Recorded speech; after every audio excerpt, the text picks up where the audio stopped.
नमस्कार विद्यार्थी मित्रांनो, स्वागत आहे तुमचं एस अकॅडमी या चॅनलमध्ये. आपण पाठीमागच्या तासाला 15 नंबर कविता खोद आणखी थोडेसे याचा भावार्थ पाहिला होता. आता यानंतर कविता नंबर 16 आकाशी झेप गेरे भाग 4 जगदीश खेबुडकर यांनी ही कविता लिहिली आहे. हे एक प्रसिद्ध कवी आहेत आणि त्यांची बरीचेच इथं दिलेलं आहे. साहित्य निर्मिती आहेत. त्यानंतर खूप सारे नादमय असे शब्द किंवा गीतांची वैशिष्ट्ये आहेत. महाराष्ट्र शासनाच्या वतीने त्यांचा 11 वेळा त्यांना सन्मानित करण्यात आलेला आहे. त्यानंतर गदिमा पुरस्कार, कुसुमाग्रज साहित्य पुरस्कार, जीवनगौरव पुरस्कार अशा अनेक पुरस्कारांनी त्यांना सन्मानित करण्यात आलेलं आहे. मराठी चित्रपटसृष्टीसाठी त्यांनी मोठ्या प्रमाणावर गीतांचं लेखनही केलेलं आहे. कवीने सुरक्षिततेचे, परावलंबित्वाचे कवच काढून टाकून स्वकष्टाने जगण्याचे महत्त्व अधोरेखित केलेलं आहे. स्वकष्ट म्हणजे काय तर स्वतःचं कष्ट. परावलंबित्व म्हणजे काय तर दुसऱ्यावर अवलंबून न राहता स्वतःच्या कष्टामध्ये तुम्ही जगा आणि तीच मेहनत करा. आपल्या क्षमतावर, सामर्थ्यावर विश्वास ठेवा. कवी पाखराच्या प्रतीकातून माणसाला स्वसामर्थ्याची ओळख करून देत आहे, म्हणजे स्वतःचं सामर्थ्य. प्रस्तुत कवितेतून कवी परावलंबित्वाचे कवच फोडून स्वसामर्थ्यावर ध्येयाची उंच शिखरे पादाक्रांत करा, उत्तम यश मिळवून त्याचा निखळ आनंद घ्या, असा संदेश या कवितेमध्ये दिलेला आहे. आता कवी जगदीश खेबुडकर यांनी काय काय सांगितलेलं आहे हे आता आपण इथे बघूया. पारतंत्र्यात न अडकता स्वातंत्र्याचं मोल जगावं आणि ते जाणावं आणि स्वतःचा एक मोकळा श्वास घ्यावा, हे या कवितेमध्ये हा संदेश त्यांनी दिलेला आहे. कोणत्याही लौकिक विनाशी गोष्टीत तुम्ही अडकू नये. त्यातूनच तुम्हाला, जर तुम्ही परावलंबित्वावर न राहता स्वसामर्थ्यावर जेव्हा जगाल तेव्हाच तुमचे ध्येयाकडे जी उंच झेप आहे ती नक्कीच सक्सेस होईल, हे ह्या कवितेमध्ये सांगितलेलं आहे. आता आपण कवितेचा भावार्थ पाहूया. आकाशी झेप घेरे पाखरा सोडी सोन्याचा पिंजरा, तुझ भोवती वैभव माया फळ रसाळ मिळते काया, सुख लोलूप झाली काया हा कुटवर वेड्या घेसी आसरा. इथे थोडेसे मला जे अवघड वाटतात ते शब्द मी इथे लिहिलेले आहेत. आता हे परत मी शिकवत लिहायचं म्हणलं की मध्येच तिथे स्किप होतं, तिथेच लिंक तुटते सांगायची, म्हणून मी अगोदरच लिहिलेले. तुझं भोवती म्हणजे तुझ्या भोवती किंवा आजूबाजूला, वैभव म्हणजे समृद्धी, संपत्ती, माया म्हणजे पैसा, संपत्ती, त्यानंतर रसाळ म्हणजे गोड, आणि सुख लोलूप म्हणजे सुखाने घेरलेली, आणि आसरा म्हणजे निवारा, काया म्हणजे शरीर, तन, देह. ठीक आहे. आता पहिल्या कडव्याचं आपण पाहूया. आकाशी झेप घेरे पाखरा सोडी सोन्याचा पिंजरा, तुझ भोवती वैभव माया फळ रसाळ मिळते खाया, सुख लोलूप झाली काया हा कुटवर वेड्या घेसी आसरा. लौकिक विनाशी गोष्टी गुंतलेल्या मनाला मोलाचा उद्देश करताना इथे कवी काय म्हणतात आहे, हे पाखरा, हे माणसाच्या चंचल मना, तू ध्येयपूर्तीसाठी आकाशात उंच भरारी मार. ध्येयपूर्तीसाठी आकाशामध्ये उंच भरारी मार. आणि सत्ता संपत्ती याने वेढलेल्या सोन्याच्या या पिंजऱ्याला तू सोडून दे. त्याचा मोह तू बिलकुल पाळू नको. फळ रसाळ मिळते खाया.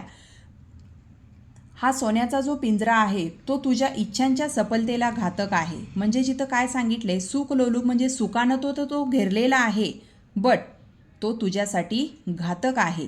हा कुटवर वेड्या घेसी आसरा. या पिंजऱ्याचा त्याग करून तू स्वतःच्या यशाच्या शिखराकडे झेप घे आणि पारतंत्र्याचा त्याग करून स्वातंत्र्याचा आनंद घे. म्हणजे थोडक्यात इथं काय सांगितले, आता मी इथं या पक्ष्यावरून तुम्हाला उदाहरण देते. हे जे पक्षी असतात, बरेचसेच पक्षी असतात, उदाहरणार्थ पोपट वगैरे, ते पिंजऱ्यामध्ये बांधून ठेवले जातात, बरोबर आहे. मग तिथे बांधून ठेवल्यानंतर पिंजऱ्यामध्ये जेव्हा त्याचा मालक त्याला दाना पाणी घालेल तेव्हाच तो खातो. जेव्हा त्याचा मालक कुठे बाहेर घेऊन जायचं म्हणेल तेव्हाच तो त्याच्या खांद्यावर बसून बाहेर पडतो. तर इथे कवीनी काय सांगितलेलं आहे, हे माणसाच्या जीवनाशी संलग्नित आहे.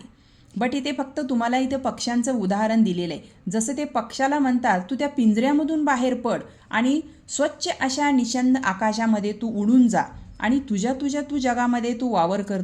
तुझ्या जगामध्ये तू स्वतः जग, तर तू मोकळा होशील. आणि जे काय पारतंत्र्य आहे त्या पारतंत्र्याचा त्याग करून, म्हणजे त्या पिंजऱ्याचा त्याग करून तू स्वतःच्या ह्याच्यावरती उडून जा. तिथे तू स्वतःच्या स्वातंत्र्याचा विचार कर आणि त्यातूनच तू आनंद घे. म्हणून इथेही प्रत्येकाला त्यांनी तेच सांगितलेलं आहे. त्या पाखराच्या माध्यमातून त्यांनी आपल्याला सांगण्याचा प्रयत्न केलेला आहे, बरोबर आहे, की काय करा, तुम्ही दुसऱ्या कोणाच्याही याच्यावरती परावलंबित्व म्हणजे दुसऱ्यावरती अवलंबून न राहता तुम्ही स्वातंत्र्याचा विचार करा. जे काय असेल ते स्वमार्गाने जाण्याचा प्रयत्न करा. तुझ पंख दिले देवाने, कर विहार सामर्थ्याने, दरी डोंगर हिरवी पाने, जा ओलांडुनी या सरिता सागरा. विहार म्हणजे संचार, सामर्थ्य म्हणजे शक्ती किंवा बळ, सरिता म्हणजे नदी आणि सागर म्हणजे समुद्र. आता इथे काय सांगितले बघा कवीनी. आता तू मोह माया आणि पैसा या ह्याच्यामध्ये तू घेरलेला आहेस, बरोबर आहे. तुला सुखाचे फळ खायला मिळतं आहे कारण ते आयतं पुढे ताट ऑलरेडी येतं आहे. पण इथे कवीने काय सांगितले, तुझं पंख दिले देवाने, तुला तर देवाने एवढे सुंदर 2-2 पंख दिलेले आहेत, तर तू तुझ्या शक्तीने तुझ्या बळाचा वापर करून तू का संचार करत नाही आहेस आकाशामध्ये उडून, तू का त्या याच्यामध्ये बंदील राहिलेला आहेस, असं कवी म्हणतात आहे. म्हणजेच तुझ्याकडे सर्व काही आहे, तुझे शरीर या लौकिक सुखाला लालावचेलच तर आहेस, या सुखात तू लोळतो आहेस, पण हे सुख तुझं किती काळ टिकणार आहे, बरोबर, किती काळ टिकणार आहे. म्हणून कवी म्हणतात तुला एवढे सुंदर 2-2 छान पंख दिलेले आहेत, तर तू का स्वतःच्या बळावरती, का स्वतःच्या शक्तीचा वापर करून तू बाहेर पडत नाही आहेस तिथून. या सुखाचा आश्रय तुझा लवकरच संपेल, जो की तू दुसऱ्यावरती अवलंबून आहेस, बरोबर. त्यानंतर हे वेड्या मना जागृत हो आणि तात्पुरत्या लौकिक सुखाचा तू काय कर, विचार कर. तू तात्पुरत्या लौकिक सुखाचा विचार कर. म्हणूनच इथं कवी म्हणतात आहे, हे पाखरा, ईश्वराने तुला उडण्यासाठी एवढे सुंदर सुंदर पंख दिलेले आहेत, मग तू त्याच्याप्रमाणे तू मुक्तपणे संचार कर आणि जमिनीवरील जे असणारे आहेत नदी, सागर म्हणजे समुद्र, हिरवी राने असतील किंवा डोंगर दऱ्या असतील, त्याच्यामधून तू काय कर, ते ओलांडून त्या दिशा पार कर आणि तू इथून निघून जा. तू स्वतःच्या सामर्थ्याने जगण्याचा प्रयत्न कर, तू आनंदी होशील. कष्टाविन फळ ना मिळते, तुझं कळते परी ना वळते, हृदयात व्यथाही जळते, का जीव बिचारा होई बावरा. कष्ट म्हणजे मेहनत, परी म्हणजे पण किंवा परंतु, त्यानंतर व्यथा म्हणजे दुःख, वेदना वगैरे बोलतो आपण त्याला, बिचारा म्हणजे गरीब आणि बावरा म्हणजे गोंधळलेला किंवा बावरलेला, त्याला काही समजत नसतं, तो स्वतःच्याच ह्याच्यामध्ये गुरपटलेला असतो किंवा आपण काय करावं हे त्याला समजत नसतं, म्हणजेच तो गोंधळलेला. आता इथं काय सांगितले, कष्टविन फळ ना मिळते म्हणजे मेहनत केल्याशिवाय आपल्याला कोणतंही फळ मिळत नाही. म्हणून तिथे कवी म्हणतात आहे, कष्ट केल्याशिवाय तर फळ मिळणारच नाही आहे. आयते कोणतेही सुख मिळत नाही आणि जरी ते सुख मिळाले तरी ते कायमस्वरूपी टिकत नाही.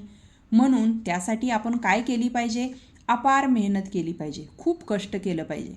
हे तुला समजते, पण त्या कृतीमध्ये आणि त्या आचरणामध्ये आणि तुझ्या त्या वागणुकीत येत नाही. म्हणून इथं म्हटलंय, हे तुझं कळते परी ना वळते, म्हणजेच तुला सगळं हे कळतं, कष्ट केल्याशिवाय पर्याय नाही आणि त्याशिवाय आपल्याला फळ मिळत नाही. तरीही तू काय करतोय, तुझ्या त्या आचरणामध्ये आणि तुझ्या त्या वागणुकीमध्ये ते नाही दिसून येत.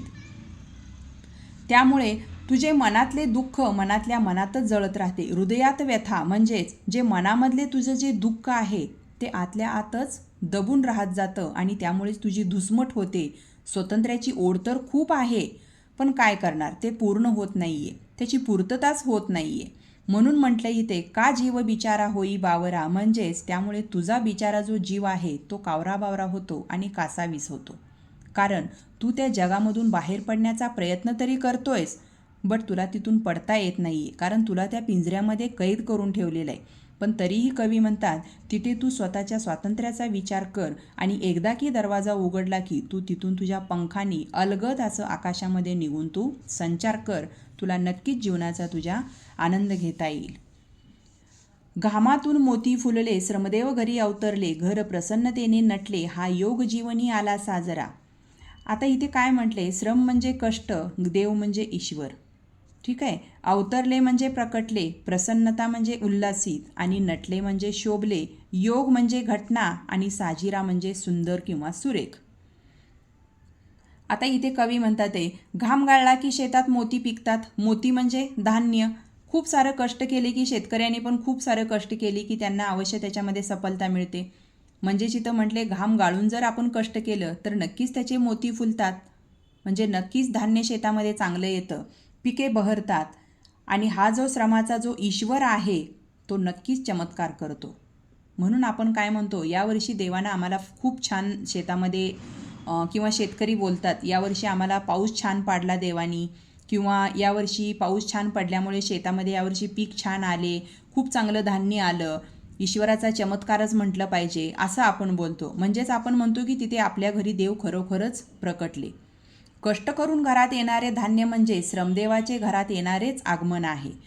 कारण देव कधी येतो आपल्याकडे, जेव्हा आपण परिपूर्ण कष्ट करतो तेव्हाच आपल्याला फळ मिळते त्याच्यामध्ये. म्हणूनच आपण म्हणतो की देवानं आम्हाला मदत केली, त्यामुळे आमची सफलता झाली याच्यामध्ये. मग त्यावेळी घरात समृद्धी आणि प्रसन्नता वाटते.